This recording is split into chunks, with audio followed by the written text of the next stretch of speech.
Emergenza smog e braccio di ferro tra Regione Veneto e i sindaci di Rovigo, Verona, Belluno e Padova. Amministratori comunali che accusano l'ente regionale di averli abbandonati in merito alle misure antismog da adottare, così come siglato lo scorso anno nell'accordo per il bacino padano, e che, stando ai sindaci in questione, spetterebbe alla stessa Regione emettere l'ordinanza sulle limitazioni al traffico contro le polveri sottili, sollevando dall'incarico così i primi cittadini. Polemica pretestuosa e sterile, il potere di ordinanza spetta ai sindaci, controbatte l'assessore regionale di reparto. È successo che proprio su richiesta dei sindaci un paio d'anni fa era stato chiesto appunto alla Regione di farsi carico di definire delle regole abbastanza omogenee su tutto il territorio del Veneto. Noi lo abbiamo fatto di più.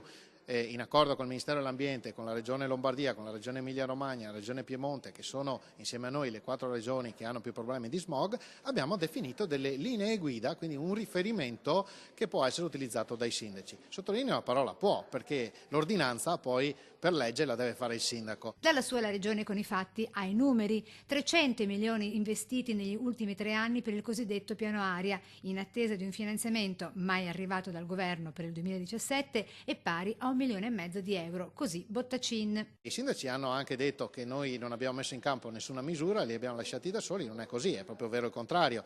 Abbiamo dato a loro questo strumento che è omogeneo. Solo sul rinnovo del parco autobus e treni la Regione ha investito 200 milioni negli ultimi 3 anni, sull'efficientamento energetico decine e decine di milioni di euro, sulle rottamazione delle auto abbiamo appena chiuso un bando, rottamazione delle vecchie stufe, rottamazione dei veicoli commerciali, uscirà un bando a breve, quindi approfitto per dirlo in TV, insomma una serie di misure, le ciclabili, tutta una serie di misure che servono a ridurre le emissioni in atmosfera. Tra queste, quella che vede il Veneto regione capofila in Italia con la classificazione delle stufe a basso impatto ambientale. Da lunedì prossimo, quindi, ognuno si assuma le proprie responsabilità, sapendo che nel mezzo c'è la salute dei cittadini. E quindi i sindaci possono utilizzare le nostre linee guida, possono anche, se ritengono, non utilizzarle, assumendosene la responsabilità, ma non è che la Regione impone niente a nessuno.